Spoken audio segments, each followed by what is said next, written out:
Well, I mean, I was always impressed with comic books from the time that I was very little. When I was about 5 years old, my mom bought me a chalkboard, and I just remember it was like just a really cheap one, flat surface chalkboard, and I got chalk with it or whatever, and um, I saw Superman the movie around that same time, and I remember going home because I was so impressed by this movie and like Superman and this character, and I think I was aware of who Superman was, but I mean the movie impressed me so much that I started drawing scenes of the movie on this chalkboard, like with stick figures and stuff, and then I would draw one scene, erase it, and draw another scene, and then erase that, and just draw, and to me that was just I was creating my own little story. Like I would then branch off and do other little scenes of my own, and I just thought I think that was the introduction for me. I just at that point I wanted to create a story like that. So at that age, like that little, I actually had that little bit of bug, and I remember telling my mom I want to be an artist. Now I think I just said general artist or whatever, but and she said, well, there's no money in being an artist. So yeah, that's ever since then it's been and then I grew up, and I like movies, and I like pop culture things like Star Trek and all that stuff, right? But it wasn't until I was in junior high that I found out that they sold comics in a comic shop, and that I was reintroduced to comics, and actually that kind of came full circle with finding comics again, because then I picked up my first Superman comic at the age of 13 or 14 or something like that. I've been writing and drawing, and it's been kind of, I mean, since high school I drew and wrote my own comics, and ideas. I like originality, and I like creating stories of my own and stuff. And there was a time when I wanted to be an artist for one of the big major comic book, everyone does at some point, anyone involved in comics or whatever. But after going and trying out and going to various conventions and trying to get my portfolio reviewed and all that stuff, you start to realize that those big boys don't hire anyone unless you've got your own thing going already. And the magical thing that happens is that once you do discover that the thing that you want to create, you start to lessen the whole importance of working for the big boys. You start to being so involved in your own create your own thing that that's what you want to make successful, because that's kind of like your baby. So since then, I think it was 2004, is when I first started like my creator-owned concept Starfish. I started really thinking like getting full creator mode on that. So the story of Starfish is about it's taken many forms. Okay, at first it started out as a pitch to Marvel that I was going to do. Marvel had an imprint, their Epic line that they were going to do.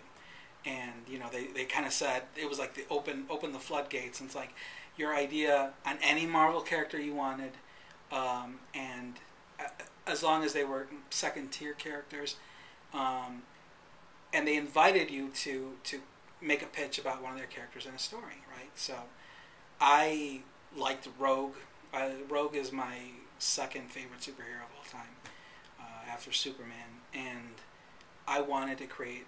I had this original idea, I thought, of having this Rogue solo series, and it was different than what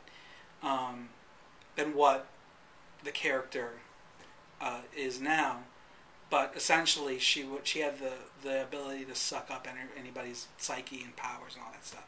And I was going to have her absorb the memories of this terminally ill little girl, and she then would be reverted back to, a 13-year-old, and she would be a superhero in this 13-year-old body, and you know, she'd basically have to kind of reconcile this feeling of justice that I believe kids have, the strong feeling of justice that I think kids have, to see the world in black and whites, which is, I think, why comics were popular to begin with. It's just this power fantasy. And at that age, if you had that power, how would you structure your world? If you could do anything you wanted to do. And that was the story I wanted to tell. I wanted to tell the story, the ultimate power fantasy of this girl who, you know, I think females aren't given that free reign, aren't granted those power fantasies as much as the boys are. So I wanted, that was the other little kind of wrinkle in that. I wanted to see this girl just fly around and just, you know, set the world the way she wanted it to be because she had the power to do so. That turned into, after the whole epic line kind of failed, and I never made the pitch and all that stuff, I started thinking of my own character, and that kind of morphed into the Starfish character. And again, the story has taken many different turns, and you know, as you're creating something, you start to, you know, realize, take bits and pieces of other stories and kind of, oh, maybe I should, you know, think about that as a theme, or you know, it changes themes. Now it's basically the same thing. This girl with a jetpack, ultimate power of the universe, and you know, she's out to cheat death basically, and deal with death as the ultimate evil. And I've always been drawn to stories, you know, one of the reasons I got into comics is just good and evil, the whole battle between good and evil. And to me, what is evil? Well, evil is, if you have to kind of, you know, bring it down to one source, it would be death. Death is evil. And we're constantly trying to fight that. We're trying to fight our own mortality. And Starfish, at the end of the day, that's the theme. It's her trying to deal with death. And if you have the ultimate power in the universe, why wouldn't you stop people from dying? And is that a good thing? So that's the journey I'm taking. I'm still taking it. Nothing. I mean, I'm still, even as I have like this big storyline kind of mapped out. There are certain things that you know, as you live your life, you know, your ideas change, and same thing is happening to Starfish. So it's still a work in progress. You know, at first it was all about economics, basically. It was, I wanted to make a movie, and I couldn't because I didn't have the equipment. So the only thing that was available to me was, you know, my own hand and a pencil and, you know, a piece of paper, and trying to visualize the story in that way. I don't know necessarily why I've always been drawn to pictures and pictures being involved with the story rather than just writing a novel or you know, a short story. I don't think my head is wired that way, because I don't read many books that don't have pictures. Now that makes sound a little, you know, dumb, but just I think in pictures, and I you know, comics was just the easiest way for me to translate a story and visualize it at the same time. And at the end of the day, I think it's also about just complete control of your imagination. You know, when you do like a movie or something like that, or even direct a play or something like that, you're constrained by the dimensions of space and, you know, of people and all that stuff.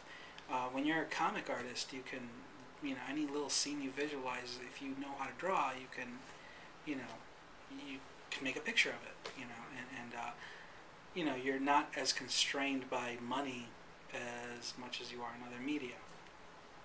That being said, like I said, I've always been a visual person. I've always, in high school, I acted and I was involved in plays and, you know, on stage, and that's translated into kind of this, like, I do some coaching at the high school, again involving directing plays and working out dramatic pieces, and I was just always drawn to the visual and representing that. So